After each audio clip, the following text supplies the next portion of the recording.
All right. Well, good afternoon slash evening, everyone, and welcome to PPA 500. It is 4 o'clock, so we will go ahead and get going for the evening. Looks like we have 12 with us tonight. We have 15 enrolled in the course, and so that's pretty good. Hopefully, we will then add another three as we move through. But my name is Dr. Powell, and I'll be an instructor for this PPA 500 course. And let me go ahead now. I'll let you know, first off, we are recording.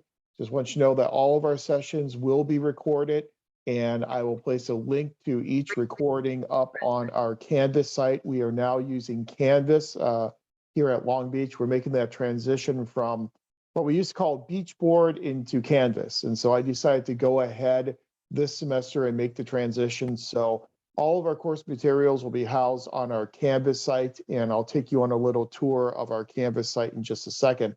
But you may notice here and there, I may end up accidentally referring to Beachboard. And if I do, I apologize for that, but we are on Canvas now. So all those recorded sessions will be placed on our Canvas site. And since we are recording our sessions, I do want you to be aware of university policy in terms of online course participation. Now, it's completely up to you whether or not you want to use your camera. The university policy is that if a course is only provided in one modality, so if a course is only provided in an online Zoom modality, then students have the choice of whether or not they want to use their camera. Students also then have the choice of whether or not they want to put their full name in the session. If you prefer, you can put first name and last initial if you'd like. That's the university policy because this course is only this semester being offered in an online Zoom type of modality. For future courses in the program, though, if a course is being offered in multiple modalities in a semester, so if it's being offered online, but there's another section that's being offered on campus, and you choose the online section, then your instructor can require the use of a camera. So it all depends on how the course is being offered. But for us this semester, use of camera is optional. Use of your name is also, your last name is also optional for privacy purposes. So just get that out of the way so you all know. In the event that you need to miss one of our Tuesday sessions, I do not take attendance. I do not have a participation component to the course grade.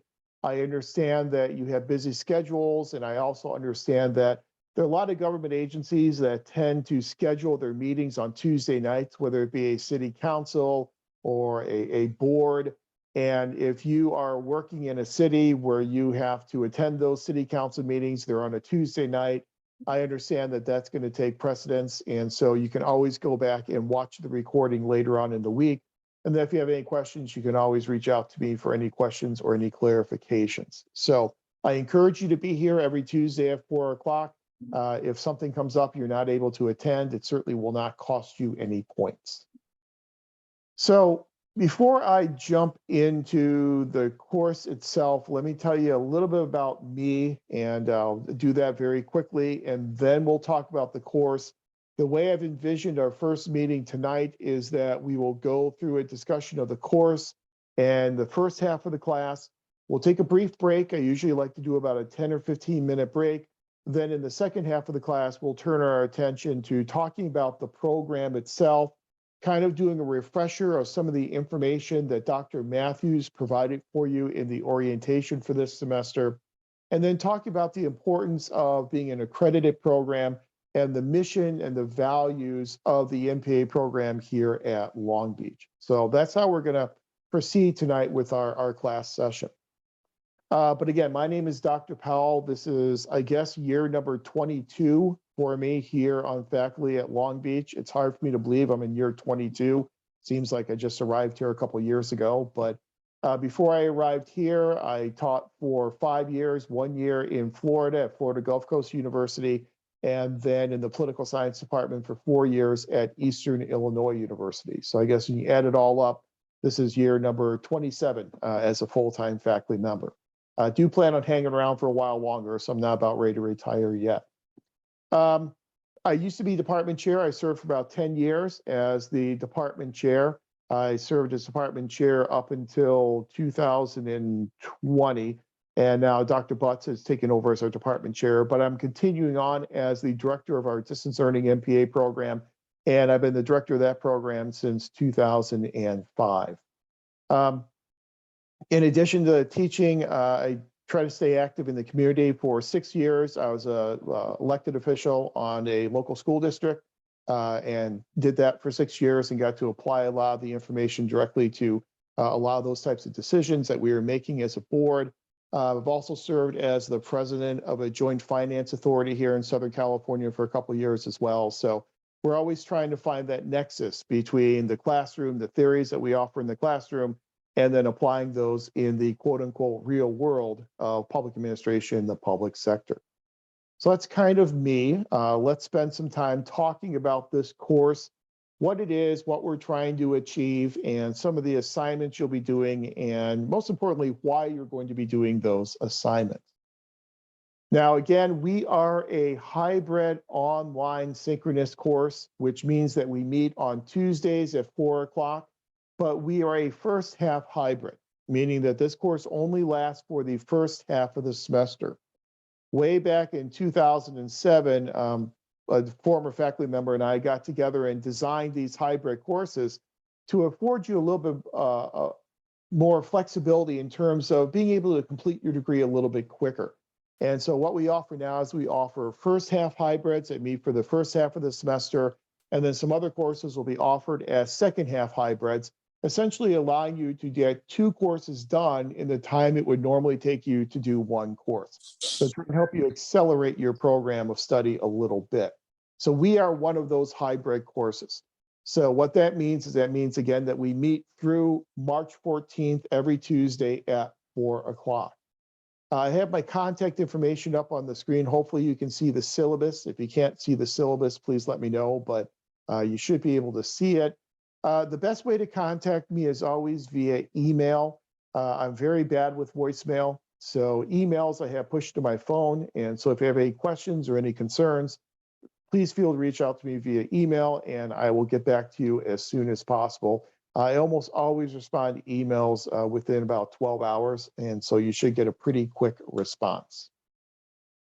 Again, all of our Tuesday sessions are offered here through Zoom, and so I do encourage you. We have options for your participation. If you have a microphone, you're certainly welcome to participate using the microphone. We also have text chat, and you are welcome to participate through text chat as well. I try and keep text chat open throughout the entire course session so that I can keep an eye on it. And I really leave it up to you how you would like to participate in the class. Either way is certainly fine with me. This is PPA 500, and so it means that this is your introductory course into the MPA program. We realize that folks come into the MPA program from a variety of different backgrounds. You know, it's not just everyone is an undergraduate political science major. We have people with undergraduate degrees from engineering.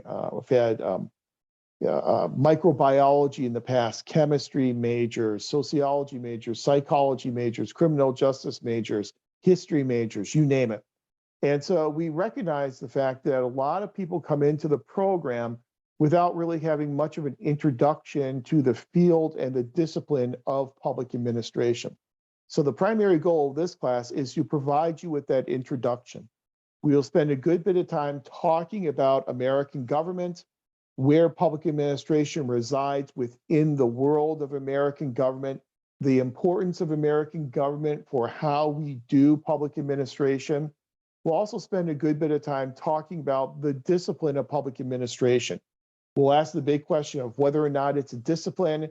We'll talk about what makes for an academic discipline. We'll talk about some of the unique ways in which we study phenomena here in the world of public administration. And so this really is your introductory course into the program itself. So it is a survey-based course, which means that you do not have any prerequisites. There are no expectations in terms of your knowledge of public administration or your knowledge of American government. Course objectives, I've listed those there on the screen for you as well. By the conclusion of the course, you should be able to comply with the requirements of the MPA program and its policies, articulate basic concepts of American government and political institutions, apply the major theories and themes of public policy administration, and articulate the basic elements of the major subfields within public administration. We are, again, a hybrid course, and as I said, you'll be using this same Zoom link every single week to log in at 4 o'clock on Tuesdays, all the way through March 14th. If there are any unforeseen circumstances that emerge that may cause us to change or not have a session in a given week, I'll certainly let you know that in advance, but hopefully, barring any unforeseen circumstances, we'll be having class every Tuesday at 4 o'clock. Again, this course, one of the major elements of this course is to focus on the role of public administration in American government. And so we all got together as a faculty back about 4 or 5 years ago and decided that since we have so many folks coming into the MPA program from a variety of different undergraduate backgrounds and experiences, that we want to make sure that in 500, we equip you with the knowledge that you need in terms of a refresher on American government, because so much of what we do in public administration will be guided by American political institutions, American political actors, American political culture, political socialization. So it's important for us to have that good, firm footing in all the basics of American government. So we redesigned the course a few years ago to give it that type of a focus. So the 500 class, as it is taught here in spring 2023, looks a lot different than the 500 class as it may have been offered 5 or 6 or 10 years ago. So if you know someone who went through the program a while ago, their 500 class looked a lot different than this class is going to look. As we go through the syllabus and talk about the course tonight, if you have any questions, feel free to flag me down, put your questions in text chat, however you'd like to participate. And I'm happy to answer any questions as we move through our discussion of the syllabus. Next up on the syllabus are required textbooks. We have 2 of them for this class. We have Don Kettle's Politics of the Administrative Process, and we also have Shafritz and Hyde's Classics of Public Administration. Now, in terms of the Don Kettle, the Politics of the Administrative Process book, a couple of points with that book.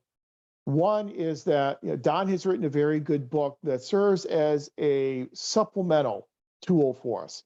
You shouldn't expect that what we talked about on Tuesday nights, don't expect that to come directly from Don's textbook. The way in which I look at it in graduate level courses is if things go the way they should go, you'll learn from 3 sources. You'll learn from the textbooks, you'll learn hopefully from me on Tuesday nights if I do my job correctly, and then you'll also learn from each other. So please don't think that you can read the Don Kettle textbook and that will be a substitute for the information that we cover on Tuesdays. But it is a very good background textbook for us.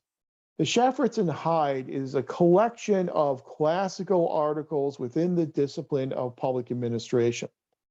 The reason why I assigned that textbook is because I want you to have direct exposure to some of these classical articles yourself, so you can then draw your own conclusions about those articles. It's one thing for me to sit here and talk about an article. It's another thing for you to read it yourself and draw your own conclusions. And so that's why we've assigned the Classics of Public Administration text as our second textbook. That Classics of Public Administration textbook is one that you may want to hold on to throughout the program, because some of the articles in that textbook you will revisit again when you get to courses like 660 Organization Theory. You may revisit them as well, perhaps in your Human Resource Management course. And so these articles are going to come back to haunt you later on in the program. So might not be a bad idea to hold on to that classics book once this class is over. So those are our 2 primary textbooks that we're going to be using for the course. It's up to you however you want to obtain those textbooks. They have been ordered through the bookstore, so hopefully the bookstore has copies. If you can get it cheaper online, by all means, get it cheaper online. If you can get an older edition that is a little bit cheaper and save yourself some money, that's fine as well, as long as the content of that older edition lines up with what we are going to be reading in this class. And that's especially true for the classics text. So if you find a 5th or 6th edition of the classics text, take a look through the table of contents and make sure that all the classic articles that are assigned in this syllabus also appear within that textbook. So that's an important thing to keep in mind. But if you can get an older version, save some money, I'm absolutely fine with that because textbook costs are ridiculous and astronomical these days. So those are our two main textbooks. This is the hybrid course, which means that we're going to be covering our information within 8 weeks. That means that we do accelerate the coverage of information a bit. You're going to get the same information, the same theories, the same concepts in this 8-week class that you would have gotten if this was in a 16-week on-campus variety. So we cover the exact same information. We do cover it a little bit quicker. But I've also taken into account the fact that we are an 8-week course in designing the assignments. And so I've designed assignments that are realistic to be done within those 8 weeks. So let's talk about some of those assignments that you'll be doing and how those assignments will be evaluated. So you basically have 5 criteria for your grading in this class. First, you'll have what I call assessments. Some other people might call these exams. I don't like the word exam. I call them assessments. We have a midterm assessment and we have a final assessment. I call them assessments because they don't look and feel a lot like exams in that they're all scenario based. So in each, the midterm as well as the final assessment, you'll be presented with 5 scenarios. And for each one of those scenarios, you will then need to answer 2 questions related to each scenario that affords you the opportunity to take the information from class and apply that information to address the scenario. So the scenarios are written they're supposed to represent somewhat of a real life situation in the public sector.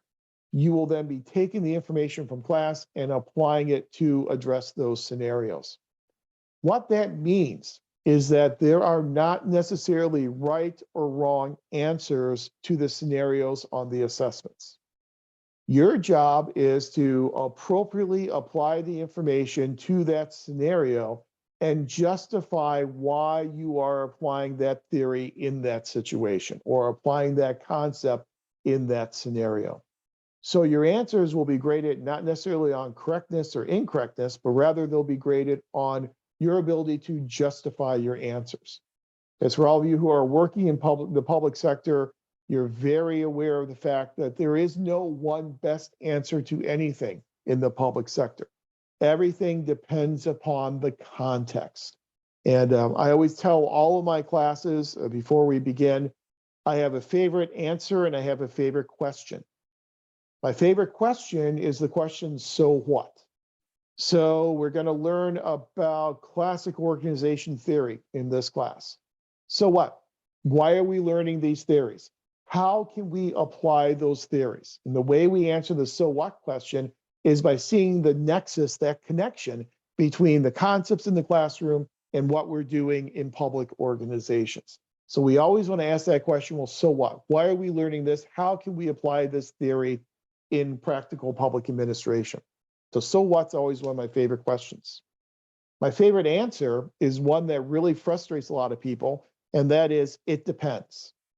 My favorite answer is it depends because everything really is contextually based in public administration. So one budget format may work well in one situation, but be a colossal failure in another situation. There is no one best approach. We are looking for the most appropriate approach to solve a relevant problem or to address a certain situation. So we always take that contextual perspective. This type of an assessment with these 5 scenarios will also take on that type of contextual assessment in that, are you applying the appropriate approach to this scenario and justify why it is the appropriate approach? Now, these assessments are not timed assessments. They will be provided on our Canvas site. I already have them there, but I don't have them published yet. I will publish them to the Canvas site at least 2 weeks before they are due. So you'll have 2 weeks to work on the midterm. You'll have 2 weeks to work on the final. In answering the scenarios on the midterm and the final, you are able to use whatever information is at your disposal. You can use information from the Kettle textbook, from the classic articles in Shafritz and Hyde, from information that we talk about on Tuesday evenings. You can use all that information. So if you want to look at it as open book, I guess you can call it open book. Because the way in which I look at it is when we're working in the public sector, we very seldom have to actually sit down and take an examination. We're more applying information in appropriate situations. So you've got the midterm assessment and the final assessment. Again, I'll make them available to you at least 2 weeks before each respective due date. Then in this class, you also have what we call the initial skills self-assessment. And if you attended the orientation session with Dr. Matthews, she probably mentioned these initial skills self-assessments. They're part of our student learning outcome assessment system. So what we're asking you to do here in 500 is to complete this initial skills self-assessment where you will do a self-assessment of your skills across a variety of different topic areas in public administration. And actually, let me go ahead and show you the initial skills self-assessment. Okay. Hopefully you can see that, the initial skills self-assessment. If you can't, let me know. It should say initial skills self-assessment. You guys see that? Nope. Okay. Then let me just go and stop the share and do a new share. Okay. Okay.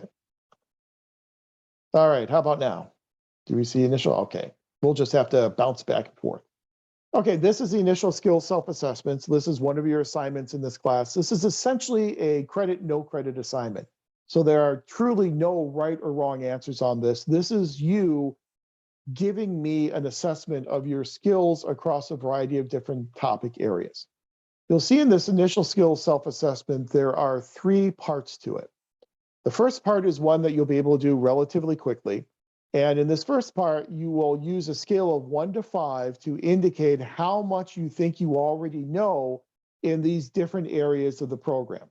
So a score of 1 would mean that you feel you really have no knowledge or no experience in this area, up to a score of 5. That means you have a great deal of knowledge and great deal of experience. So how much knowledge and experience you have in budgeting, decision-making, ethics, oral communications, organization behavior, human resources, policy analysis, problem solving, research and statistics, teamwork, written communication. So you literally will just be picking a score from 1 to 5 for each one of those areas. So that's the first part of the skills assessment. Second part of the skills assessment, we're going to break it down into the 5 core areas of the MPA program: budgeting, human resource management, organization theory, policy analysis, and research methods. So in this section, give a very brief explanation of your experience or skills in each one of these areas. Now, if you don't, for example, in budgeting and finance, if you don't come into the program with any skills working with public budget or any experience with the public budget, that's absolutely fine. You can just say, I have no experience working with public budgets. That's a legitimate answer. So it can be as simple as that. A lot of people come into the program, they have never worked with the public budget before. That's absolutely fine. I've had some people come into the program. I had one person come into the DL-MPA program about 10 years ago who was a capital projects manager at Metro. So he annually managed a $500 million capital projects budget. He had a great deal of experience in public budgeting. So just let me know what your experience is in budgeting, what your experience is in human resource management. Again, some people come into the program and they are HR directors. Some people come into the program and they've never managed or supervised anyone. If you have never dealt with human resource management, just say, I have no experience in human resource management. So for those 5 areas, just give us a sentence or 2 telling us what your experience is in each one of those 5 core content areas. And then the third and final part of the initial skills self-assessment, please discuss your reasons for pursuing the MPA degree and what specific skills you hope to acquire in the MPA program. So, what do you hope to get out of this MPA program? And those 3 parts then make up this initial skills self-assessment. You're doing that here in this class in PPA 500. Then when you get to the end of the program in PPA 697 Directed Research, you'll do this again in what's called the final skills self-assessment. And what this allows you to do is it allows you to see how you have grown in terms of your skills throughout your time in the MPA program. It allows the faculty also to go and take a look at these initial and final skills self-assessments to kind of gauge your self-described growth across all these different areas. So again, this is merely an assessment tool. There are no right or wrong answers. It's going to be graded again on a credit, no credit basis. I think I have it worth 5 points. If you turn it in, you get the 5 points. The only way not to get the 5 points is if you don't turn it in. That's called the initial skills self-assessment.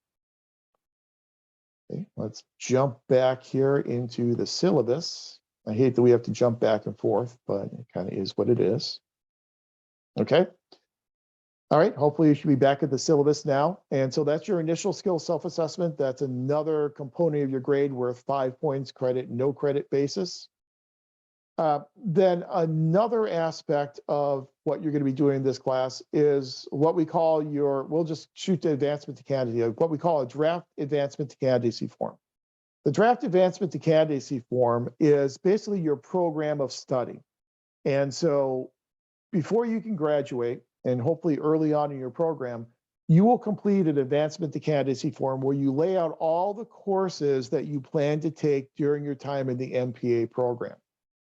Here in 500, I have you do a draft advancement form where you fill out all the courses that you plan on taking in the program, and it gives me a chance to take a look at them, give you some feedback in terms of your course sequencing before you actually get to the point of advancing to candidacy.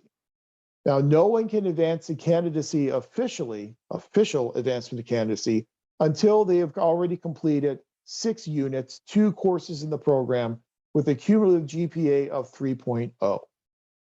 So here, this is just a draft form. So you're only turning this into me. I'm providing you feedback on it. Then once you have completed 6 units in the program with a 3.0 GPA, then you can officially advance to candidacy with our graduate advisor, Dr. Matthews. So your official advancement will be with Dr. Matthews, but hopefully through this draft form, when it comes time for you to advance to candidacy, you've already got your schedule of courses all laid out, you know what you're taking, and you're ready to go ahead and officially advance. This draft advancement to candidacy form is another credit, no credit type of deal. So it's worth 5 points, 5 points for turning it in, 0 points if you don't turn it in. The draft advancement form is available on our Canvas site. And so I'll show you that in a second. Under the modules in our Canvas site, I've got the advancement form link there. So you can go through and fill out that advancement form. Actually, I hate to jump back and forth, but let me show you the advancement form since we are talking about it, because there are a couple of little nuances here in the advancement form. Okay, it's loading. All right. Hopefully you should be able to see the advancement to candidacy form here. This is the general advancement to candidacy form. Now, when you entered the program, when you applied for admission, you either applied for admission to the MPA program, our general MPA program, or you applied to admission to the MPA program with the option in urban affairs, or you applied to the MPA program with the option in public works. So there are 3 different tracks, if you will. The vast majority, over 98% of people in the program, are in the general MPA program, and this is the advancement form for the general MPA program.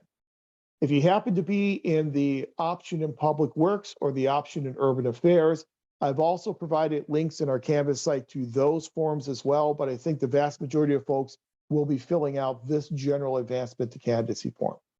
So as you fill out your draft form here, again, all this is self-explanatory: name, ID, email, address, admission term, which would be spring of 2023. Your advancement term, you cannot advance a candidacy until you've completed 6 units in the program. So your advancement term will probably be fall of 2023. Since you're joining the program now, if you're taking 2 courses this semester, then you'll be able to advance as early as fall 2023. If you're only taking 1 course, if 500 is your only course this semester, then unless you're taking courses in the summer, then you're not going to be able to advance until next spring of 2024. But I think for most people, your advancement would be fall of 2023. Then you'll see some of the requirements for advancing to candidacy. The first one here is what's called the GWAR, the Graduate Writing Assessment Requirement. That has been suspended by the university, and so you don't have to worry about that. So you can just click MET in that box, and you're good to go with that, because that has been suspended by the university. The second requirement is a minimum of a 3.0 in all graduate work completed at CSULB or transferred in. Right now, you don't have a GPA to put in there, so you can just leave that blank for your draft form. Successful completion of 6 units in the MPA program, you haven't done that yet, so you can leave that blank. Completion of the orientation requirement, you put in the date that you attended Dr. Matthews' orientation. If you were unable to attend that orientation, put in the date for tonight's class, because we will go through that orientation information again in the second half of class tonight. So you can just put tonight's date in there. Then as you'll see, you've got all your required courses listed here. So for this draft form, what I hope you would do is to tell me the semester and year that you plan on taking all these courses. So 500 obviously is spring 2023, and list all the semesters and years that you plan on taking each one of your core courses. The important thing about that is it allows me to see that how you're sequencing your core courses. In this program, you have to complete all of the cores, 500, 555, 577, 660, 670, and 696. All those courses must be completed before you can then do your 2 sections of 697. So make sure when you fill out your draft advancement form that all of these semesters for all your other core courses occur before the semesters you plan on taking your 2 sections of directed research. You can take both sections of directed research, all 6 units in the same semester if you'd like. You can split it up and do 3 in one semester, 3 in another semester. That is completely up to you. Most people tend to do them together in the same semester. Then in addition to your core coursework, you will then have 5 elective courses that you will need to take to round out your 39-unit degree requirement. These elective courses typically are taken within the MPA program, but if there are some courses in other departments that you are interested in, you may have the opportunity to take those as your electives. For this draft form, just list whichever elective courses you plan on taking. The semester and year is not all that important for the elective courses. I need semester and year for the core courses, not that important for the electives. But if you have a general sense of when you're going to be taking them, go ahead and list the semester and the year. We don't need approval for any courses outside the department right now because this is just a draft form. But when you do officially advance to candidacy, if you are taking something outside of the PPA department, you will need to talk to Dr. Matthews and get her approval before you will be able to take that course outside the department. And the reason for that is that there are a couple reasons. One reason is our accreditation. We are a NASPA accredited program, and NASPA requires all NASPA accredited programs to have governance and control over the courses offered in the program. And so that's why we have to sign off on any courses you're taking outside the department. And the second reason is that some departments are impacted in that they are open only to enrollment from students within that major. And so if you want to take a course in another department and that department is impacted, it could be difficult to get you into that course. And so you would have to work with Dr. Matthews, and she can pull some strings and work with the ASMs and the other departments to try and get you into those courses. But just list the 5 courses you plan on taking as electives. Then the internship section. Now, if you are coming into the program with at least 1 year of full-time administrative experience, your internship requirement will be waived. And so you'll just have to click the waive box and then list the organization that you work with. If you do not have at least 1 year of full-time administrative experience, you will be required to take PPA 585, the internship course. And so you'll just click that box. And if you are going to be required to take the internship, then that's something you want to discuss with Dr. Matthews. She kind of doubles as our graduate advisor, internship coordinator, and she can help talk through different types of internships that are available for you and to help link you up with some organizations that can provide those types of internships. Now, we haven't offered the PPA 585 internship course for several semesters because we haven't had enough people who've needed to take it.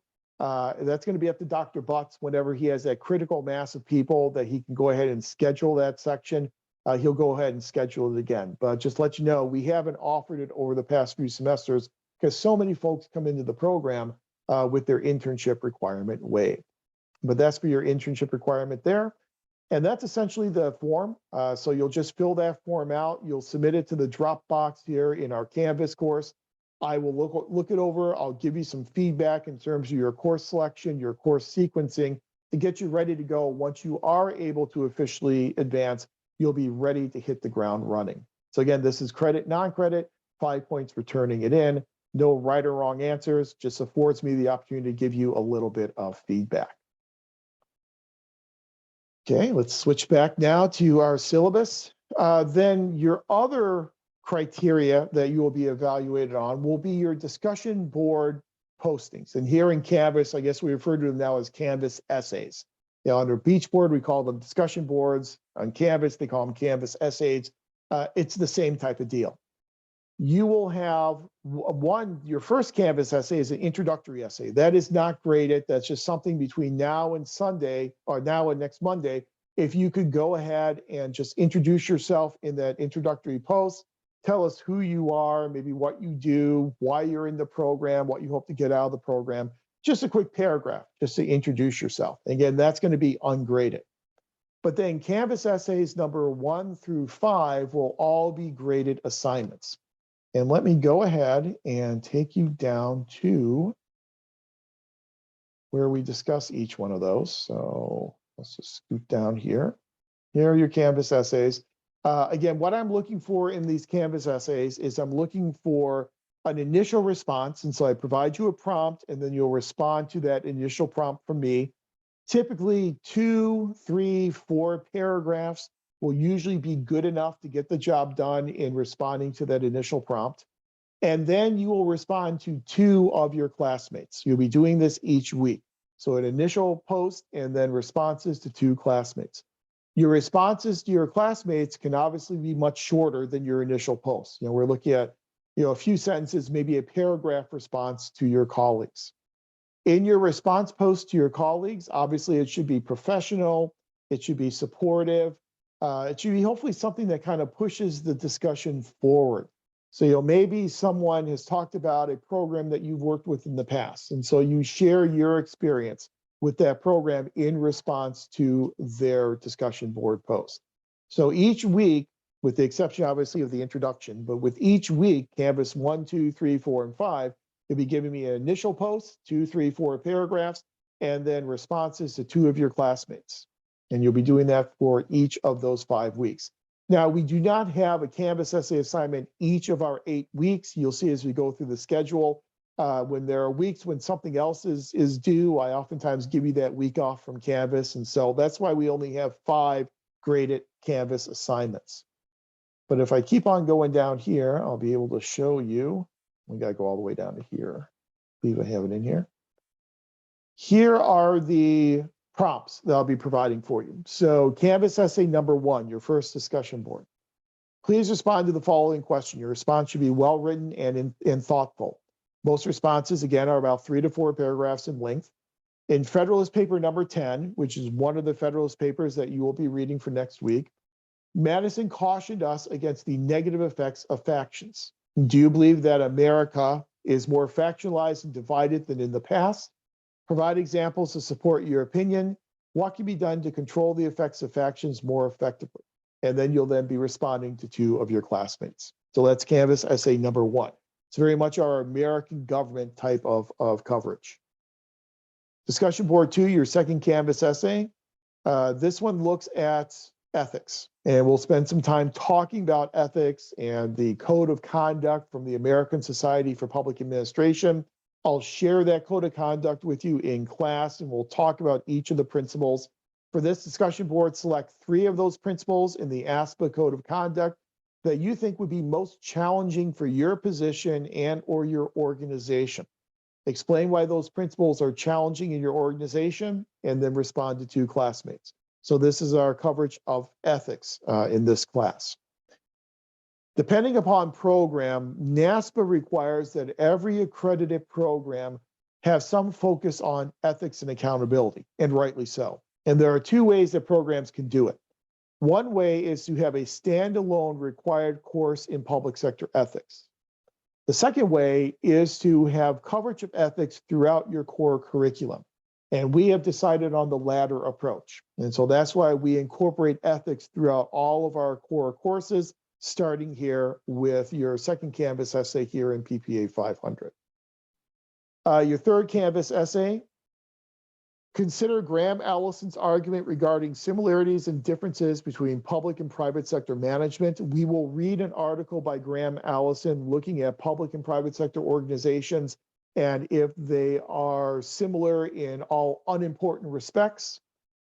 Based upon that article, you'll use your organization as an example, or if you're not working for an organization, you can use an organization that you are familiar with or interested in, and highlight 2 ways in which that organization is similar to a private organization, and then 2 ways that that organization differs from a private organization. Now, I know some people may be working in the private sector. That's absolutely fine. You'll just reverse the logic. So if you're using a private organization, you'll compare it in terms of similarities and differences with a public or a nonprofit organization.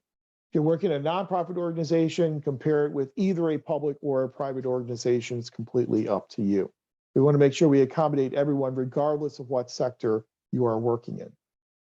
And then again, you'll be responding to 2 classmates. Then in essay number 4, this one we're looking at really the central question for this entire class. Is public administration a discipline? And if so, why? So for many years, there's been an ongoing debate regarding whether or not public administration is actually a discipline or merely a subfield within political science. Take a position on whether or not public administration is a discipline and explain why you feel it is either a discipline or is not a discipline. And we will spend a week talking about public administration as a discipline. We'll talk about academic disciplines. You'll have all the information that you need to do this essay, and then respond to 2 classmates. And then your 5th and final graded Canvas essay. For this one, we're looking at decision-making and policy. And so we say, using the models of decision-making that we covered in class, we'll cover 4 main decision-making models in our lecture.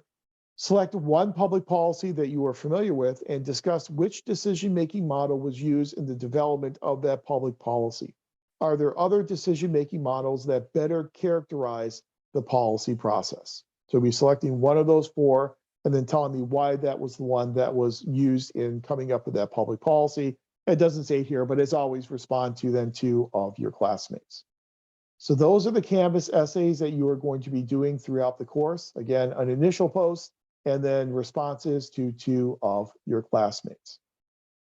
I've listed here, I won't go through all of this because I know we're starting to run a little long in the tooth here, but I've listed for you some basic grading rubric type of information on how I will grade the Canvas essays.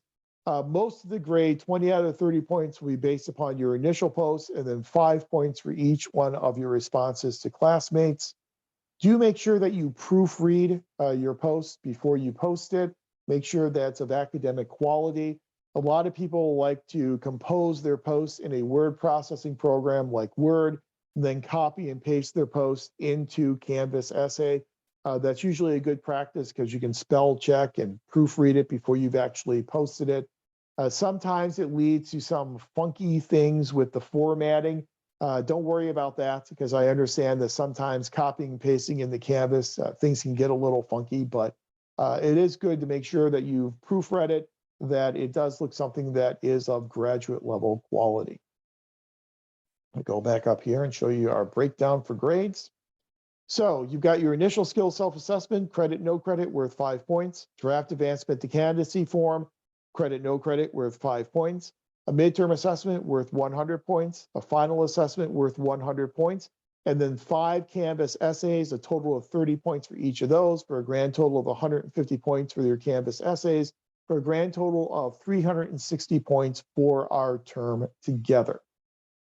If you're new to Long Beach, our grading scale does not have pluses and minuses to it. And so it's just your basic A, B, C, D, F type of grading scale.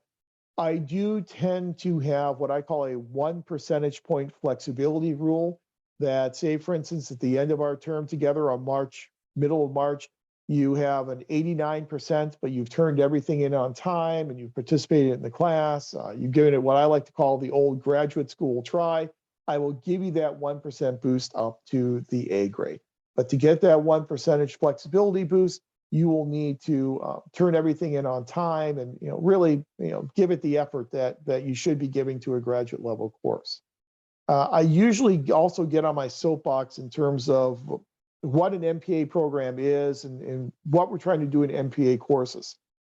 But really quickly, an MPA program is both a professional as well as an academic program. We are a professional program in that we are trying to apply skills to make the public sector more effective and more efficient. So it's very much an application type of approach.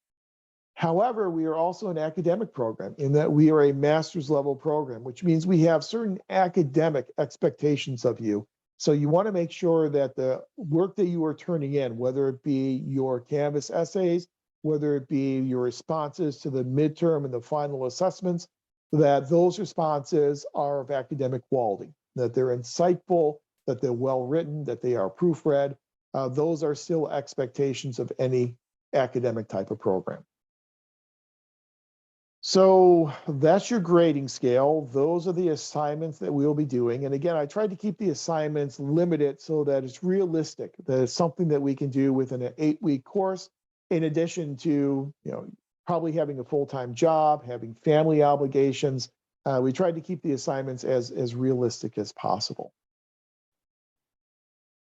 Let me just break really quickly to ask, are there any questions up to this point on the syllabus or the course? Anything at all? No? All right. Let's go to our course schedule then and talk about the topics we'll be discussing, when we'll be discussing those topics, and I'll show you, I've kind of give you a one-stop shopping in terms of the due dates for all the different assignments in the course. So the syllabus really should be your go-to for the topics that we're covering and when things are due. So here are in week 1 on January 24th, we're doing a course introduction and review, going over the syllabus.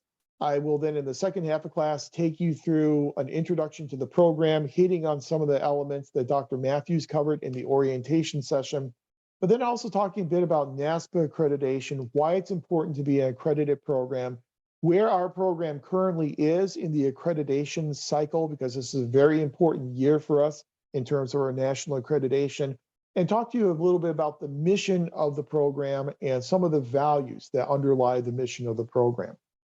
Your assignment is to complete that introduction post on Canvas. Again, it is ungraded, and it's just a very brief one paragraph introduction to who you are, what you do, why you are here, just so we can get to know you a little bit better.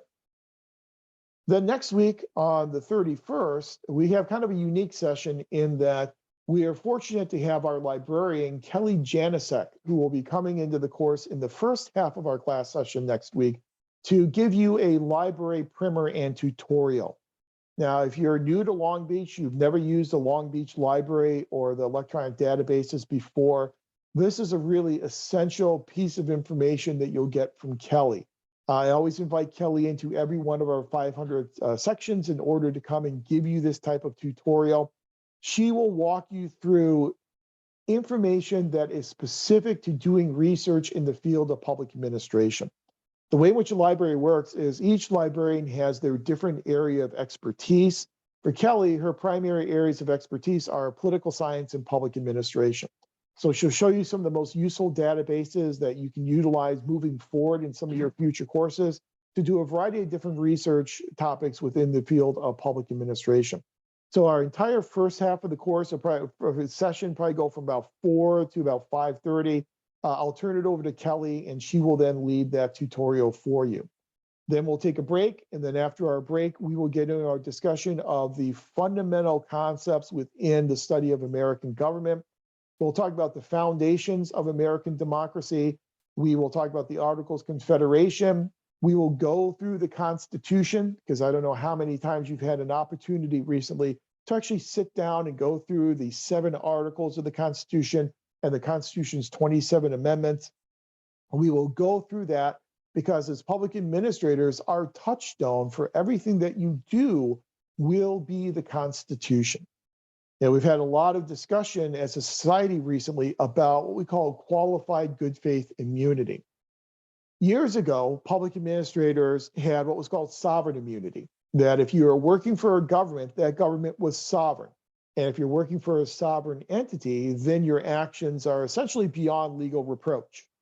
Sovereign immunity is no longer a legal principle here in this country. It's now qualified good faith immunity. And qualified good faith immunity has actually come under fire recently in terms of whether or not it's going to survive into the future. The qualified good faith immunity says that as public administrators, we are expected to operate in good faith. We're expected to know and not violate the constitutional rights of individuals we come into contact with. If we are endeavoring not to violate those constitutional rights and we're acting in good faith, then there are some legal protections for the actions of public administrators. So it's imperative that we understand what those constitutional rights are and then endeavor not to violate those rights. So I think it's really important in a class like this that we do go back and take a look at the Constitution and the types of rights that we are charged with protecting as public administrators. We then have we'll have a discussion of some Federalist Papers. You're familiar with the Federalist Papers. A lot of people now are familiar with because of the Hamilton musical, but the Federalist Papers written by Alexander Hamilton, James Madison, and John Jay, those are really important insight into what the framers actually meant when they set up this new government and wrote the Constitution. Obviously, we are limited in time, so we can't read all 85 Federalist Papers. I do encourage you, if you ever do have time, to read through the Federalist Papers. We will pull out 3 of them to focus on in this class: Federalist Paper number 10, Federalist Paper 39, and Federalist Paper 51. We will pay particular attention to Federalist Papers 10 and 39. Federalist Paper 10 talks about factions, and so you're going to be using that in your first Canvas essay. Federalist Paper number 39 talks about the Constitution and provides a defense of the Constitution and why the Constitution should have been ratified by the citizens of New York. But we'll do all that foundational information on American government in the second half of class next week. We may not get through it all, and if we don't, we can carry that information then over to week 3 if necessary, because week 3 is not a very, it's a pretty light week in that it's only accountability and ethics. So we'll have plenty of time to finish up American government. We'll talk about accountability and ethics. We'll talk about where accountability comes from. We'll talk about why accountability is sometimes very difficult to assure in American public sector. We'll talk about the ASPA Code of Ethics, which will then prepare you for your second Canvas essay, and have a protracted discussion about the meaning of public service and what it means to be a public servant. And you see your readings there. Then you'll have your initial skills self-assessment that will then come due, as well as Canvas essay number 2, looking at the ASPA Code of Conduct. Week 4, we look at the scope of government. So we'll look at the size and scope of government in the public sector, and we'll do our comparison of public versus private sectors. That's a very important discussion, because if the public and private sector were the same, if they were identical, then there would be no reason to have an MPA program. You could get a Master's of Business Administration and be suited very well for working in government. Perhaps when you first applied to an MPA program, people may have asked you, oh, an MBA. No, it's not an MBA, it's an MPA. So there's a distinction between the two, because there's a distinction between the two sectors. And we'll talk about those distinctions on the 14th. Your draft advancement to candidacy form will then become due at the end of that week. Then in week 5, we will talk about the discipline of public administration. What is public administration? What makes it an academic discipline, if indeed it really is an academic discipline? Not everyone agrees that public administration is its own academic discipline. Some folks will argue that public administration is merely a subfield of political science. And when I got my PhD, my program was a very traditional type of program whereby public administration and public policy were simply subfields within the larger field of political science. So when I took my qualifying exams, I took exams in the areas of Congress, presidency, state, local government, and public administration, public policy. So it was all subsumed within political science. But we'll talk about why a lot of people today do believe that public administration has developed into its own discipline. And when something is a standalone academic discipline, it means that it has unique ways of studying phenomena and will develop unique theories to understanding phenomena within that field. So we'll talk about the development of theories for studying public organizations. And we'll go from the late 1800s up to contemporary period of time, talking about how those approaches to studying public administration and public organizations, how those approaches have changed. Canvas essay number 3 due, and your midterm assessment due as well. Then in week 6, we will talk about the public policy process. We'll talk about policy formulation, implementation, evaluation. We'll talk about different models for understanding why policies emerge as they do. And we'll talk about effectiveness in public administration. How can we measure whether or not we are effectively managing resources and implementing these public policies? In addition, that week, we will then also, if we have time, move into a discussion of civil service. We'll talk about public employment. We'll talk about where the civil service system came from. We'll talk about why it's important to have a civil service, the advantages and disadvantages of a civil service system. We'll talk about how that has developed throughout the different eras of public administration. We'll talk about the importance of unionization and what that means for public employment and working in the public sector. Canvas essay 4 would then be due. Then in week 7, we will talk about managing resources. And the 2 major resources that we manage in the public sector are people and money. So we'll talk about managing human resources. We'll talk about managing fiscal resources. We'll give you some strategies for managing both, and we'll talk about how to measure how effectively we are managing both human as well as fiscal resources. And if time permits, we'll then also move into a discussion of performance measurement. And then you'll have your 5th Canvas essay due. Then our final session together, week 8 on March 14th, I'm kind of reserving as a wrap up. And so if we have more information we have to cover that we haven't covered in the previous week, we can roll that information into that last class session. If we don't need that additional time in week 8, then we'll just kind of make that our final exam due night and then give you a little bit extra time to put the finishing touches, on your final assessment. Shouldn't call it an exam, we'll call it a final assessment. So those are our 8 weeks and what we'll be covering each week. I put your due dates here just for easy reference. And so your first real written assignment is that initial skills self-assessment that is due by February 7th. Your draft advancement to candidacy form is due by February 21st. Your midterm assessment is due by February 27th, which means I will make it available 2 weeks before then. So no later than February 13th, it will pop up and be available on the Canvas site to start working on. And your final assessment then due on our last day of class, March 14th. Again, I will make that available 2 weeks before that March 14th due date. We have 8 Zoom sessions scheduled right now, and so you know when those are, and you obviously know how to access them because you are here tonight. Our Canvas essay due dates, I'm asking you to do a brief introduction post by January 30th, which is next Monday. And then Canvas essay number 1 due on February 6th, Canvas essay 2 due on the 13th, Canvas essay 3 due on the 27th, Canvas essay 4 due on March 6th, and then Canvas essay 5 due by March 13th. So those are all of our assignments and all of our due dates. We've already talked about all the different prompts for your 5 graded Canvas essays, and so we've already done that. Policy on late assignments, and we're wrapping this up, so don't worry, we're almost at the end. Policy on late assignments. I understand that life certainly can intervene. I understand there are work obligations. Sometimes, we know over the past couple of years, illness can certainly crop up.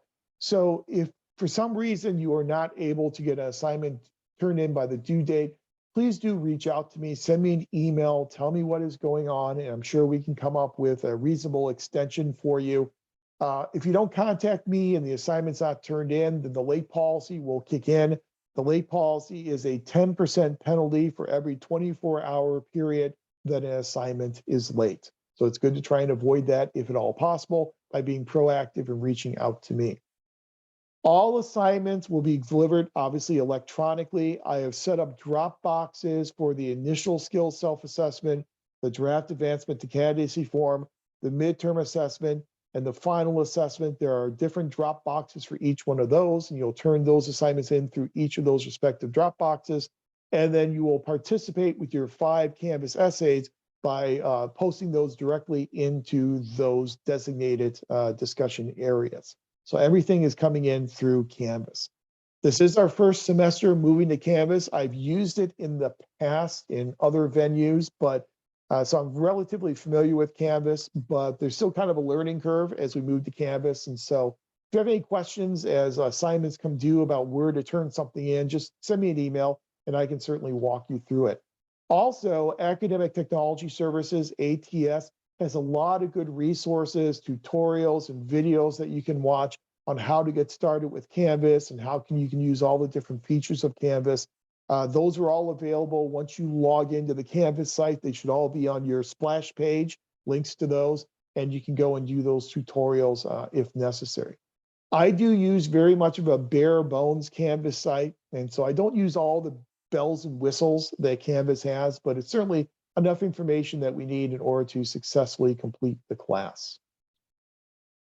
Whenever you are turning in assignments such as your midterm assessment, your final assessment, those should be done in Word. And what I will do is I provide those for you on our Canvas site. You can literally just download them and type your answers directly into the exam. And so it's all done on Word. And then again, upload that to the appropriate Dropbox. Withdrawals, this is important to know, not just for this class, but going forward throughout the MPA program. Different instructors have different approaches to this. The university in recent years has allowed instructors a lot more flexibility in administratively withdrawing students from class. And so sometimes the students won't come to class if they're not turning in assignments. Instructors can administratively withdraw those students. I don't do that because I think that that gets a little bit messy because then the student may not know right away. And so I will not administratively withdraw anyone from the class. If for some reason something happens and you're not able to attend the Tuesday sessions, you're not able to take this class right now, if you need to withdraw, you need to go through the withdrawal process. If you just stop coming and you stop turning in assignments, if we get to March 14th, then I have to put in a final grade. If I don't have any basis for that final grade, then I'll have to give what's called a WU, sometimes called the dreaded WU, which stands for an unauthorized withdrawal. Why it's WU and not UW, search me, I have no idea, but it's an unauthorized withdrawal.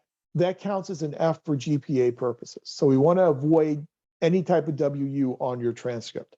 Once those WUs go on a transcript, they are notoriously difficult to get off of that transcript. So just make sure if for some reason you have to withdraw from the class, just reach out to me and let me know.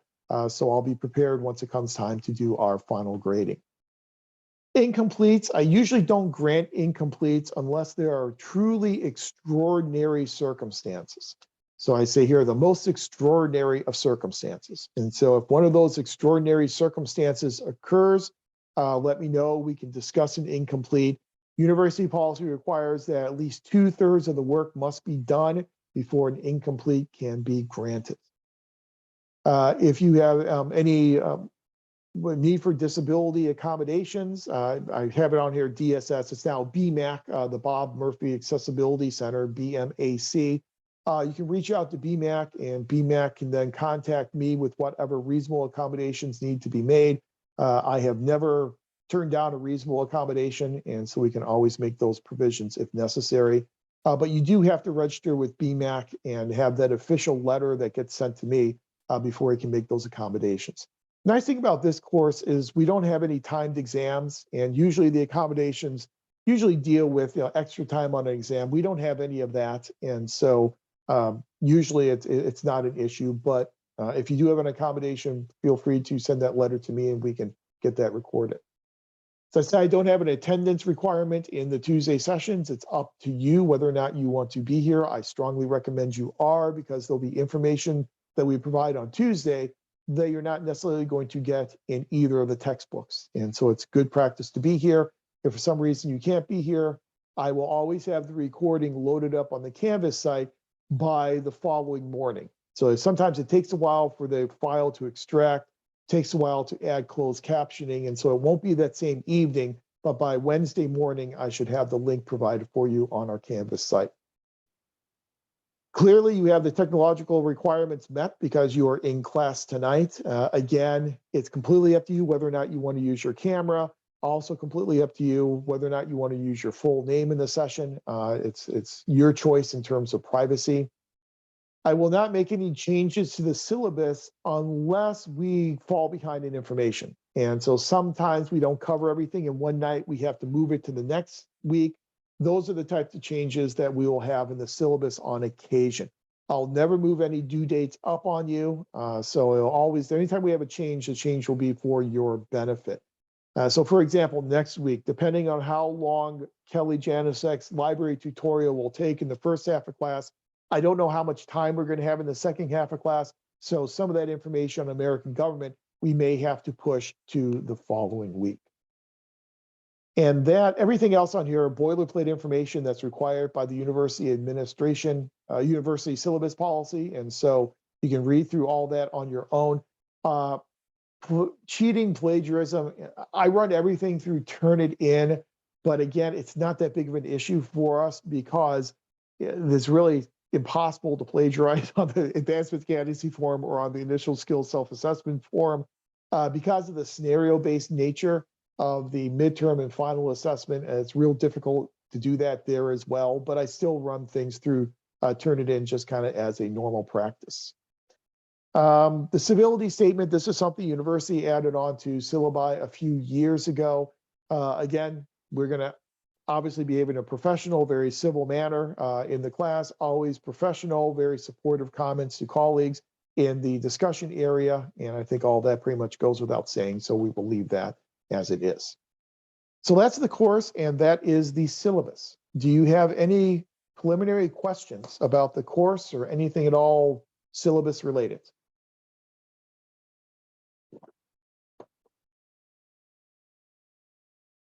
Okay.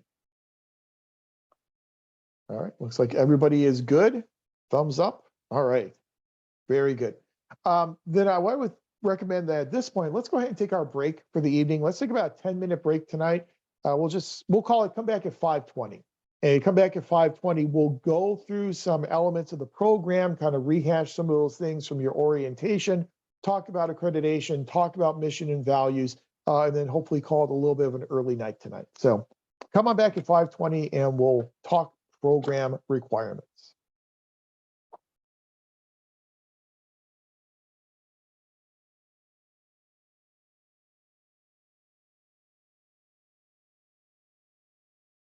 Okay, it's 5:20, so we are back. Hope you had a good, albeit very brief break.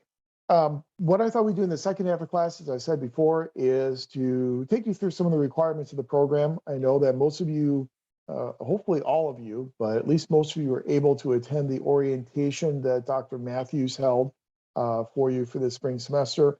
So what I thought we'd just do tonight is go through the information again really quickly and just make sure you don't have any questions. And if you do, answer any questions you have about the program requirements, and all those good things. So The MPA program, as you know, we are a small program in terms of faculty, but a relatively large program in terms of number of students. NASPA, our accrediting body, looks at programs across the country and will rank them according to size. And so we are in the very large category in terms of the size of our enrollment. We are one of the largest MPA programs on the West Coast. And despite the fact that we have a large enrollment, we have a pretty small nucleus faculty. And so what we do is we offer our courses a combination of both nucleus full-time faculty as well as adjunct faculty. So depending upon what course you're taking, you may have a full-time faculty member, you may have an adjunct faculty member, but we have a very stable cadre of adjunct faculty members who have been teaching in the program for many, many years. But in terms of our core nucleus faculty, we currently officially have 7 full-time faculty members. Dr. Butts, who may or not have met in the orientation, I don't know if he attended. He is currently our department chair. He's been our department chair since last year. Dr. Matthews, who led your orientation session, is our graduate advisor. She's been our graduate advisor for about 1.5 years now. There's me, and I run the DL MPA program. Dr. Baber, he is in the faculty early retirement program, and so Dr. Baber only teaches half-time. He traditionally teaches our organization theory course, the 660 course. Dr. Bill Moore, who is also in the early retirement program, Dr. Moore will be finishing up his service at Long Beach this semester. And so chances are, unless you have budgeting this semester, you're probably not going to cross paths with Dr. Moore because he will be officially completely retired as of the end of spring semester. But he is kind of our budgeting guy in the program.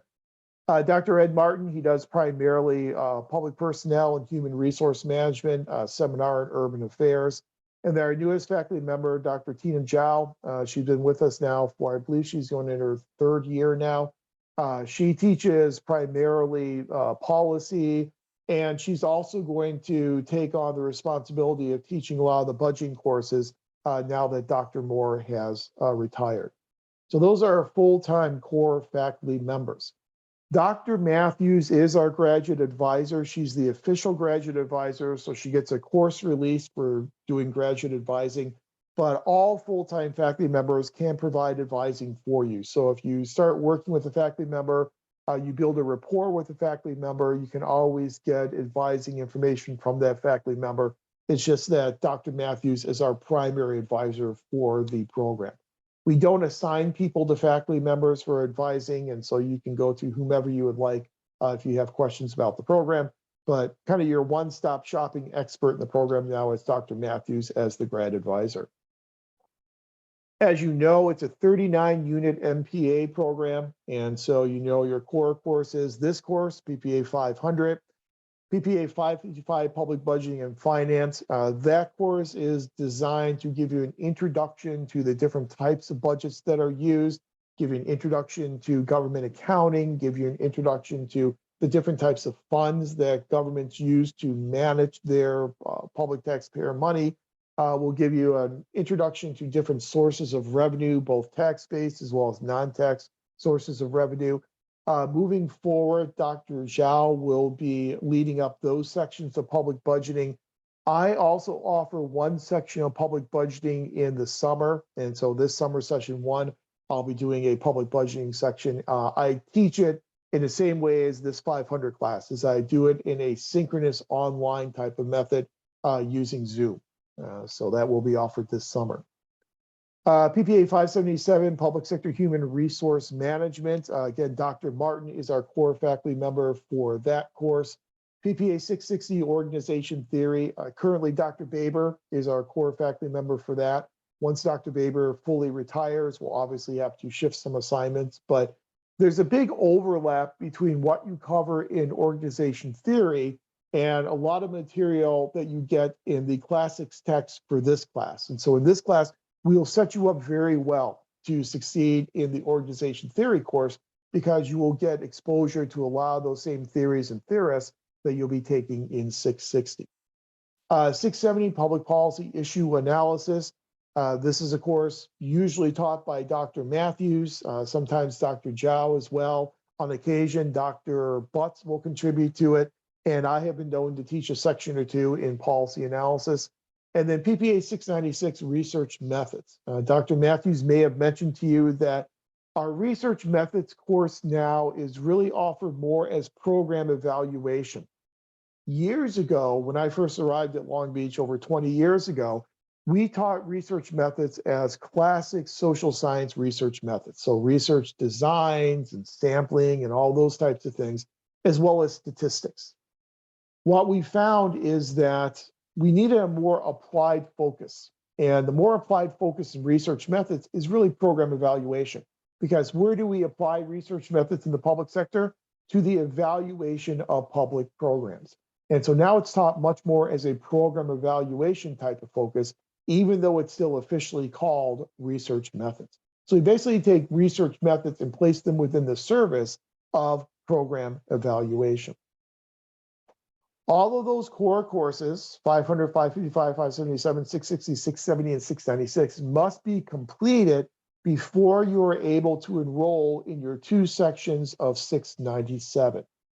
Now, I should mention, I'm sure Dr. Matthews mentioned this to you, that there are a couple of course prerequisites for our core courses. For PPA 525 public budgeting, in order to be issued a permit to enroll in public budgeting, you must have completed an undergraduate course in microeconomics. And so that's a course you could have taken at a community college, you could have taken it in your undergraduate training. If you don't have that undergraduate microeconomics prerequisite satisfied, you can satisfy it by taking PPA 518, and PPA 518 is our microeconomics course for public administrators. You can take that as an elective. It will count as an elective towards your 39-unit requirement and will also count as your prerequisite for getting a permit to register in public budgeting. Then in PPA 696 research methods, there's also a course prerequisite for that. You must have an undergraduate statistics course in order to be able to enroll in research methods. Again, that undergraduate statistics course could be at a community college, it could be in your undergrad. If you don't have any undergraduate statistics course, you can take PPA 517 analytical skills for public administration, and that 517 course will get you into the research methods and also can serve as a 3-unit elective to count towards your 39-unit requirement for the MPA. So budgeting and research methods have those course prerequisites. None of the other courses have prerequisites to them. And so as you progress through the program, you can take the other core courses whenever you would like to take those core courses. I know a very popular approach is a lot of people in their first semester, everyone takes 500 in the first semester, but some people will take 577 as their second course if they want to take 6 units. That's kind of a pretty popular pairing in the first semester for a lot of students. But all those core courses have to be completed before you'll be able to enroll in 697. 697 is 6 units. So there are 2 sections of 3 units each. In 697, you'll be completing a series of 5 case studies, 1 case study for each of the core content areas. So you'll have a budgeting case study, a human resources case study, an organization theory case study, a policy case study, and a research methods case study. So you'll be completing those 5 case studies throughout your 6 units of PPA 697. Once all those cases are then completed, then you will complete your final skill self-assessment in 697, which is a redo of the initial skill self-assessment you're doing here in 500. And then you'll turn in your student learning portfolio. And your student learning portfolio we'll talk about again in a minute. I'm sure you talked about it with Dr. Matthews. That's kind of that culminating activity that you have at the end of your program. So those are your core courses through 697. Then to round out your 39-unit requirement, you'll have to enroll in 5 elective courses. Typically, people take those courses within the MPA program. However, if you want to take a course outside the program, as I said before, you should contact Dr. Matthews and get her review and approval before registering for that course outside the program. All those 5 electives you're taking need to be listed on your advancement to candidacy form. That's why I'm asking, even though you may not be 100% sure which 5 electives you're taking, at least on our draft form, if you could just give me the 5 that you think you're going to take as your electives. Once you do advance to candidacy, you will need to list those 5 electives you are taking on your advancement form. If you deviate from that, if you take different courses than those 5 electives you have listed, we just have to do a program change form for you, and that's something the department can certainly do for you that you don't have to worry about doing yourself. Very simple, easy change if we need to make it. If anyone has completed graduate level public administration courses outside the program that you're bringing coursework in with you, you are allowed to transfer in up to 9 credit hours from another university with the permission of the graduate advisor. So you'll have to talk to Dr. Matthews about those courses to make sure that they will transfer in. We transfer those courses in as electives because you must take all your core courses in residency in our program, but we can transfer in up to 9 units, typically 3 courses in as electives.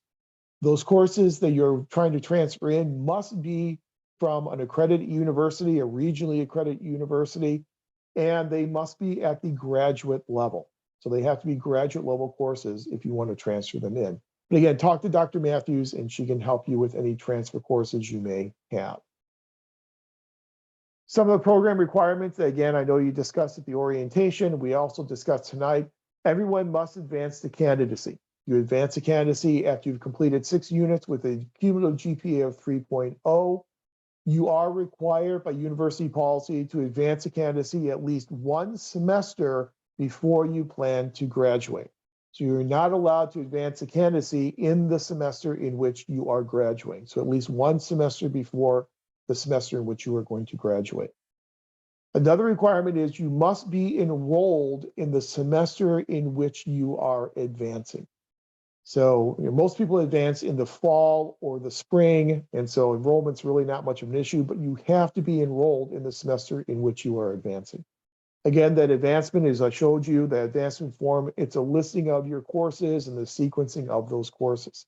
It essentially then makes a contract between you and the university, whereby the university is saying, if you take these courses that you said you were going to take, at the conclusion of these courses, we will then award you the MPA degree. So it's your contract with the university. That's one way to look at it. Also, in addition to advancing to candidacy, and it's always a good practice to advance early on in your program. And so I would recommend that you probably try and advance as soon as you have got those 6 units done. So if you've got 2 courses this semester, then try and advance as soon as fall 2023 begins, get the advancement done and out of the way. Then you also have to apply to graduate. You do this, again, before you're getting ready to graduate, before your graduation semester. If you are graduating or plan to graduate in the spring or the summer, you'll need to petition to graduate no later than October 15th. If you're going to graduate in the fall or the winter, you will need to petition to graduate no later than March 1st.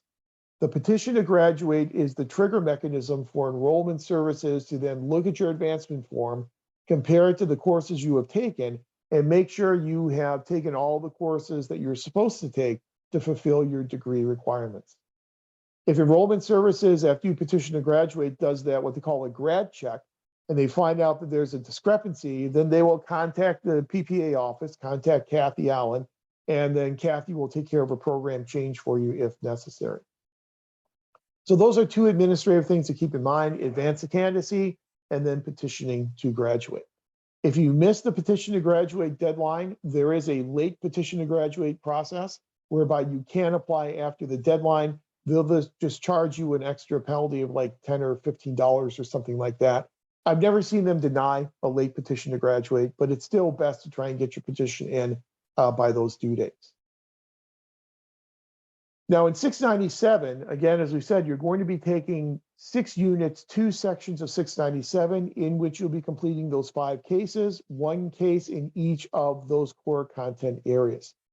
697 is not a classroom-based course. It's a course in which you will be working on those 5 case studies. You'll be working on those 5 case studies independently and then submitting those cases as those cases are then completed. So it is not a classroom course. There are no scheduled meetings for PPA 697. So most people are in the general MPA program. I mentioned at the outset of our class tonight that there are two other tracks that someone could possibly be in. There's the option in urban affairs and also the option in public works. So you use the appropriate advancement form depending upon which track you are in. Regardless of which track you are in, we also then offer certificates, and there are 3 certificates that the program has been offering over the past several years. Employee-employer relations, which is by far the most popular certificate program. Then there's public sector financial management, which is likely being phased out in the near future, just because there's not a whole lot of demand for it. And it's also heavily leveraged on some business courses that are sometimes next to impossible for our students to get into, because those business courses are oftentimes impacted.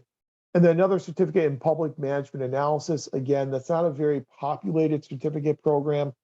Typically at any time we have a handful of people in that, because again, the courses for that certificate are not offered as frequently as other courses. So PPA 554, Public Works Administration, is one of the required courses for that certificate that is not offered all that often. So you can always add on a certificate. That's always a possibility. But again, the one that's usually serviced the most and that's the most in demand is the employee-employer relations certificate. We've discontinued the urban executive management and transportation certificates, so those are no longer options for you. So those are the basics of the program itself.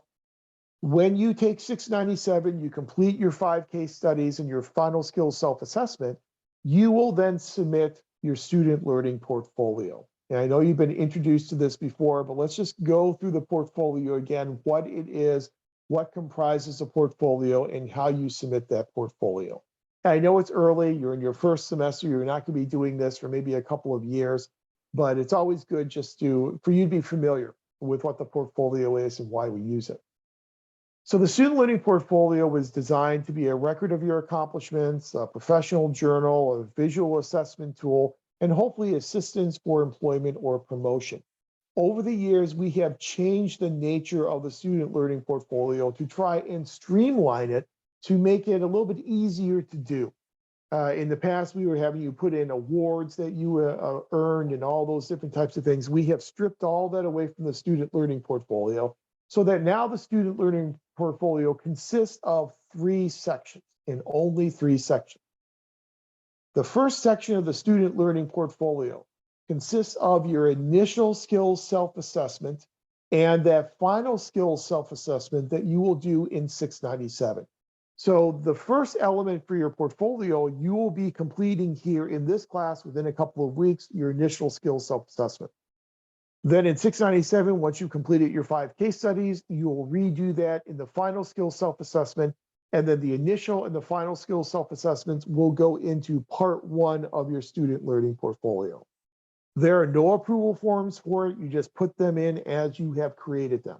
And that's all that goes into part 1.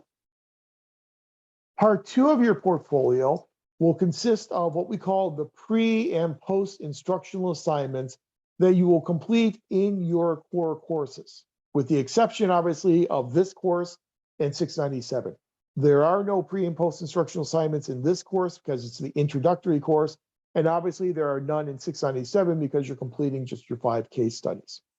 So each of your other core courses, public budgeting, HR, org theory, policy, and research methods, should have something designated as a pre-instructional and then a post-instructional assignment. The way in which they are designed is that the pre-instructional assignment should be due near the beginning of the semester, usually within the first 3 weeks of a course. The post-instructional assignment is then designed to be turned in at the end of the course within the last 3 weeks of the course. The pre and post-instructional assignment are supposed to be similar assignments that will allow you and your faculty member to assess your learning throughout the course. And so I'll give you an example.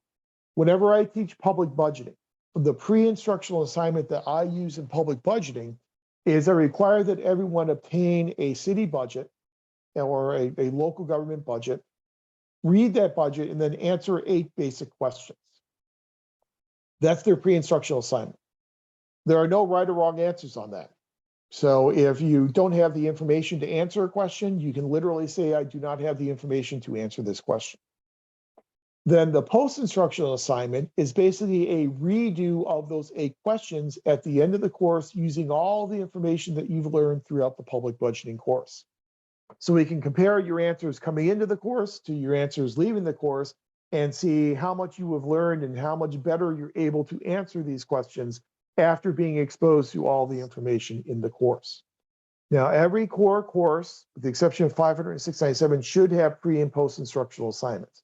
So if you're taking another core course other than this one this semester, take a look at the syllabus and see if the instructor has identified pre and post instructional assignments.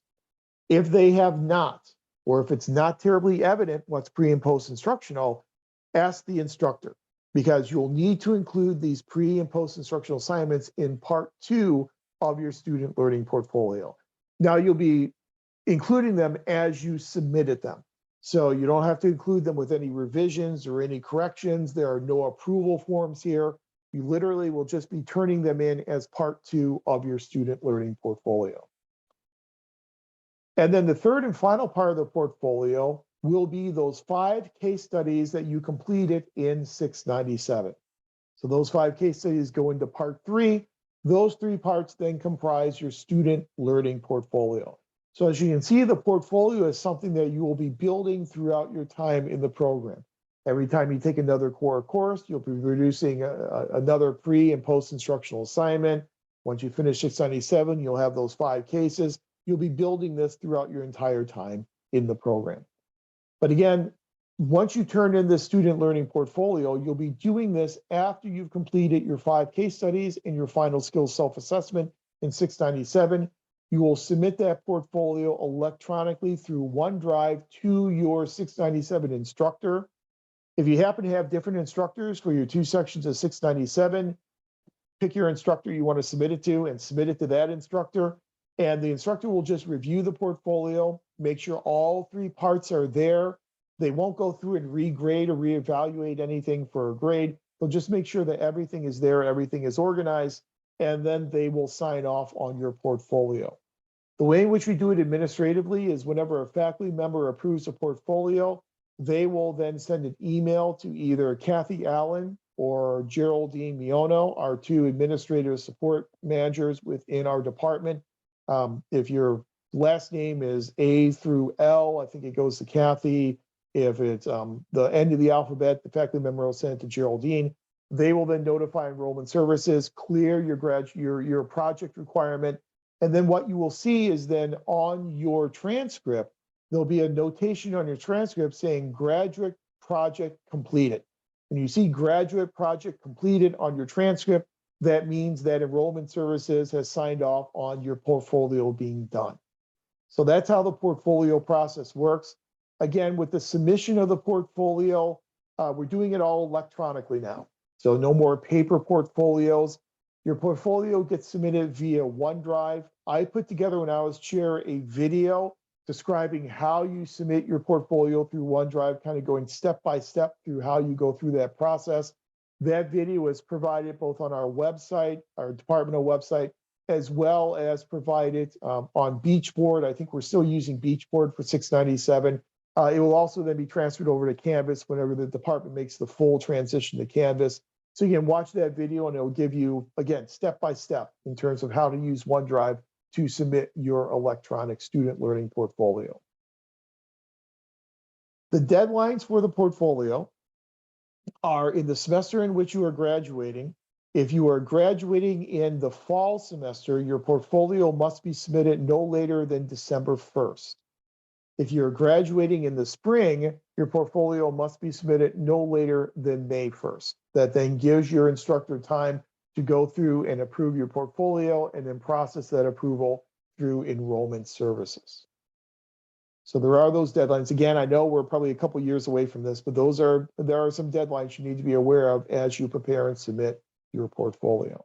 So again, to recap, when you get to the end of the program in 697, completing 5 case studies, final skills self-assessment, then pulling together your portfolio and submitting your portfolio to your 697 instructor via OneDrive. And then that's your final requirement then to graduate from the program and get your MPA. There are some important policies. I'm sure Dr. Matthews pointed out to you in the orientation, but it's always good to underscore some of these policies as well. Again, you need to advance candidacy at least one semester before the semester in which you are graduating. It's good to advance candidacy early in your academic career if possible. I'd recommend doing it as soon as you have 6 units complete. The university has what it calls a 7-year rule, in that courses expire, but every department can make its own interpretation of that 7-year rule. Here in PPA, our interpretation of that rule is that any course that is less than 10 years old, the department will revalidate, and you can use that towards your degree. Any course that is older than 10 years will not be revalidated and must be retaken. Essentially, what the university says is from the time that you matriculate into your master's program, you then have a maximum of 7 years in order to graduate with your degree. If you exceed that 7-year period of time, you would have to reapply to the program and reapply to the university to get back in to finish your degree. So if you have any courses, if you're in that situation, if any courses less than 10 years old, we will automatically revalidate them and apply them towards your degree, but they have to be less than 10 years old. Also, the university requires continuous enrollment. I know Dr. Matthews mentioned this because this is a biggie and a lot of students get tripped up with this. The university requires that from the time you are admitted, matriculate into your program, you must maintain continuous enrollment in every fall and spring semester until you graduate. Winter and summer, you do not have to be enrolled. That's completely up to you because winter and summer are run through self-support. They're run through the College of Professional and Continuing Education. They have a different fee structure. Those are different animals. But you must be enrolled in every fall and every spring semester. If for some reason you're not enrolled in a fall or spring semester and you do not take an approved educational leave, the university considers that to be a break in enrollment. And they would then require you to reapply to the university and reapply to the program. That may not sound like that big of a deal, but several years ago, at my first go around as chair back in, I think it was like 2008, we had the big financial crisis. The university came in and placed enrollment limitations on a lot of departments. And for one spring semester, when I was chair my first go around, we were not allowed to admit anyone into the department. They cut off our enrollment, our admissions completely. So for folks who had broken enrollment and wanted to come back in that spring, they weren't allowed to because there were no admissions that were granted. So it's important to keep this continuous enrollment. If life does intervene and for some reason you're not able to be enrolled in a fall or spring semester, you need to fill out an education leave form. You can do that directly with enrollment services. That will then stop the clock from ticking and it will allow you to avoid breaking enrollment. So if you're not enrolled in a fall or spring, by all means, be sure to do an education leave form. Good academic standing requires a cumulative GPA of a 3.0. If you fall below the 3.0 requirement, then you may be placed upon academic probation. The university is now changing some of this academic probation to academic disqualification policy to make it easier for students to stay in the university. But the way in which it's been in the past, you'd be placed upon academic probation. If you don't bring your GPA up to 3.0 within 2 semesters, then you would be subject to academic disqualification.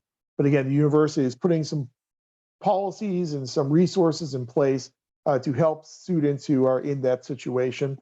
I doubt anyone will be in that situation because of the nature of a graduate program, but do make sure to keep your GPA at 3.0 or above. For individual courses, grades of A, B, and C, they all count.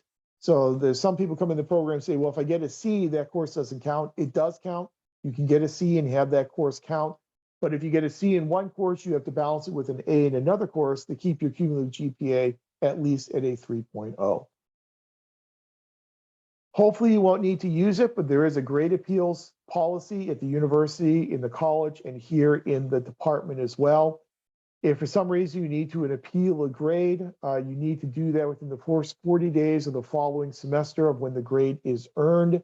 and that applies to fall and spring. We don't do any appeals in the summer or in the winter because faculty members are on 10-month contracts, and so they're not under contract to serve on appeals committees. But there is an appeals process in place. To appeal a grade, though, the burden of proof lies with the student. So the assumption in the grade appeals process is that the grade assigned by the instructor was a correct grade. In order to prevail in a grade appeal, the student must show that the grade was assigned in either an arbitrary, capricious, or prejudicial manner. And so it's a pretty high bar of proof in order for you to win a grade appeal. But there is a grade appeal process. If you feel you need to avail yourself of a grade appeal process, your first starting point is the department chair, Dr. Butts, and Dr. Butts can then walk you through the informal and the formal stages of the grade appeal process. Also remember that all your core courses have to be completed before you're able to register in 697. It just makes sense because you're doing 5 case studies across those 5 core content areas. You'll need to have completed those 5 content areas before you'll be prepared to complete those 5 case studies. So that's just kind of a refresher. I'm assuming, again, most people were at the orientation, so you probably already got this information, but I think it's good here in 500 just to reiterate some of that information to help it sink in a little bit. And then if you have any questions about it, we can answer any questions you may have about program requirements, anything from the orientation, anything from this refresher.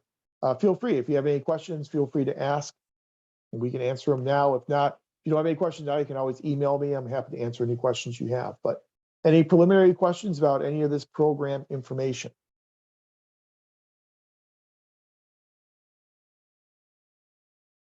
Okay. Very good. Seeing none, let me go ahead and share out another set of slides if I can find them. Yeah, it looks like they have just disappeared. Okay, let me share my screen instead. And get out of here. And let's see if I can get you to see this one. Okay. Do you see the new set of slides here? It says mission and values feedback. You able to see this? Yes, no, maybe? Okay, I'll take that as we're good to go. So for mission and values, what I like to do in this class, our first night, is to kind of acclimate you to the program, what the program is all about, and then also talk a bit about what it means to be an accredited program. And Dr. Matthews may have mentioned some of this at the orientation, but we are at a very important juncture in our accreditation process this year, especially in this semester. NASPA is the network, I always get it wrong, but Network of Schools of Public Policy, Affairs, and Administration. They changed their name a few years ago, but they go by the acronym NASPA. NASPA accredits all graduate public affairs programs, and so they only do public affairs programs at the graduate level. Not every graduate public affairs program, not every MPA program is NASPA accredited. NASPA accreditation means that when you come out of a NASPA accredited program, you will be able to exhibit 5 core competencies. And those 5 core competencies include things such as your ability to lead and manage in the public and nonprofit sector, your ability to articulate a public sector perspective, your ability to analyze, think critically, solve problems, and make decisions, your ability to participate and contribute to the policymaking process, and your ability to communicate effectively with a large and diverse workforce and citizenry. Those are 5 core competencies that are required for every NASPA accredited program. So what NASPA does is NASPA accredits programs based upon their ability to meet those 5 core competencies, their ability to have the resources to provide the education necessary, their ability to provide the necessary student services and resources to their students, their faculty support, their faculty diversity, their student diversity. There are basically 7 different standards that programs must meet in order to get NASPA accreditation. Our program here at Long Beach has been NASPA accredited since the 1980s. We are one of the oldest, I believe it was 1987, I want to say, or 1988 is when we were first accredited. We are one of the first programs to get NASPA accreditation, and we've been continually accredited ever since then. What NASPA does is they grant 7-year accreditations. So every 7 years, you need to go through the reaccreditation process. Our current accreditation ends in June of this year. So we are currently in the reaccreditation process.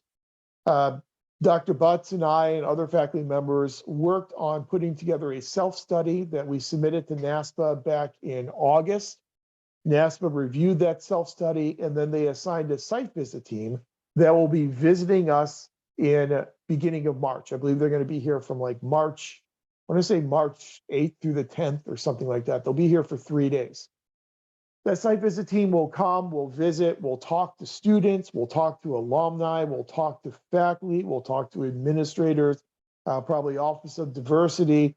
We'll talk to all these different entities on campus, and then we'll submit a report to NASPA.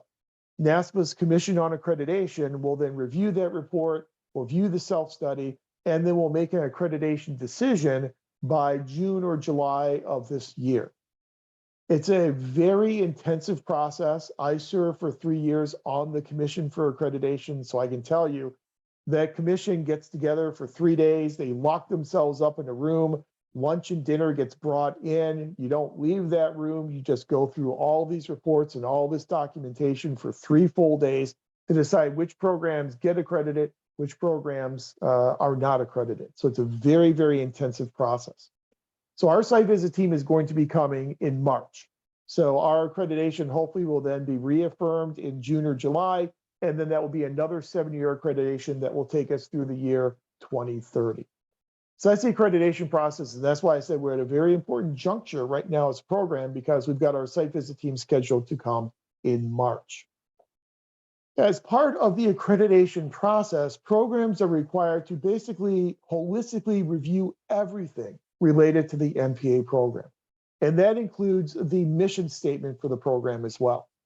So last year, in preparation for getting our self-study together, we revisited our mission, and we made some substantial changes to our mission statement. And so I'm providing the mission statement for you now because, again, it's important coming into the MPA program that you are familiar with what the mission of the program is. And hopefully the mission of the program aligns well with your personal goals and your personal mission. But the mission of the MPA program in the Graduate Center for Public Policy Administration is to educate and graduate a diverse student population. And we are fortunate to have one of the most diverse student populations of any MPA program in the country, with the professional competencies necessary, those 5 competency areas that I had mentioned to you, for leadership, policy, and management roles in the public service and in community-based and nonprofit organizations, both within the Los Angeles metropolitan area and the nation. Through the promotion of excellence in professional public service, research, and education, the center is an active partner with the public and nonprofit agencies within its service area. Now, whenever you see Graduate Center for Public Policy Administration, that's our department. So the Graduate Center is the department. The MPA program is the only academic program that we provide within our department, within the Graduate Center. So this is a mission that we revised based upon feedback from students, from alums, from community partners, from administration, from full and part-time faculty. Basically, all of our vested stakeholders contributed last year to the creation of this mission statement. This mission statement then is predicated upon some public service values. And NASPA requires every program to articulate the public service values that it bases its mission upon. Our public service values are enhancing diversity in the faculty and student population. Now, again, we already have a very diverse student population, but our challenge is, again, more work in cultural competency because of our very diverse student population. We have made some great strides in diversifying our faculty. Our hiring of Dr. Matthews and Dr. Zhao over the past several years has greatly diversified our faculty. Every year we put in a request to hire a new faculty member to, again, continue with that diversification. to embrace diversity in our teaching. We have a diversity, equity, and inclusion plan, a DEI plan, that requires that we proactively show how we are embracing diversity in all of our core and all of our elective courses. To promote the public interest, to engage in ethical behavior, and that's why we have ethics in each one of our core courses beginning here in 500. Integrity, promotion of social justice, and social equity are two values that underlie public administration that have really gained a great deal in prominence over the past couple of decades. As we go through our discussion of the discipline of public administration in this class, we will talk about all the values that underlie the discipline of public administration: effectiveness, efficiency, professional competence, social equity and social justice, representative bureaucracy, political responsiveness. We'll go through all those values, and we'll talk about just how prominent social justice and social equity have become as values within the field of public administration. And hopefully, if we are engaging in those 5 core competencies, then we will be educating students and producing students who have the professional competence to be efficient and effective public managers. So I just think it's important at this point upon your entry in the program that you're aware of what our mission is as a program and the values that we really ascribe to as a program, both in terms of as faculty members as well as students within the program. So I just wanted to share all that with you as we get started, because again, we're going to be going through the process of reaccreditation. The site visit team, you may have the opportunity to actually meet with members of the site visit team coming up in March. We'll see how Dr. Butts goes about scheduling all that. But typically we do have student focus groups, usually around maybe 10, 15, 20 students who come and speak with the site visit team. I've chaired site visit teams for NASPA for the past 12 years. I know whenever I chair a site visit team, we always meet with groups of students. And sometimes we have 10 or 15 students. One program I visited a few years ago, we had a room full of, it was like 70 or 80 students. Almost every student in the program came to that focus group. But I just wanted to share that with you so that you know what we're all about as a program.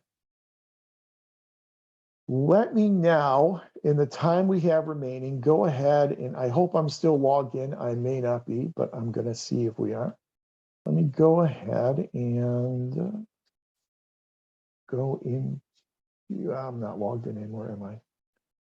I would like to take you into our, oh, here we go, into our Canvas site. So let me go ahead and log us back into Canvas and just take you on a real quick tour of Canvas and show you where everything is and all the documents that you'll be able to obtain by going into our 500 Canvas sites. Let me go ahead and, oh, there we go. Okay, let me put it into student view so it'll look just the way it will look for you. Hopefully you've already gone in and taken a look at the site, but if you haven't, let's take a real quick tour. So when you go into our 500 Canvas site, again, this is the first semester I'm using Canvas, and the first semester a lot of our faculty members are using Canvas. Some faculty members are still on Beachboard, and so if you have another course you're taking this semester, you may very well be using Beachboard for that course, Canvas for this course. I apologize in advance for that, but the university has decided to give faculty an option, and whenever they want to start using Canvas, I decided to just go ahead and jump in with both feet for this semester. So that's why our class is on Canvas. But you'll see what Canvas does is it really organizes around modules. And so, they are just some basic, how you get started in Canvas, in case you need any of that. Our syllabus is enlisted here. Important program documents, this is where you get your initial skills self-assessment. And again, you can just download that and fill it out directly on that form and then upload it to the Dropbox. The general advancement form is here. The advancement form for urban affairs is here, and the advancement form for public works, depending upon which track you are in. Again, the vast majority of people, I believe, will probably be in the general advancement.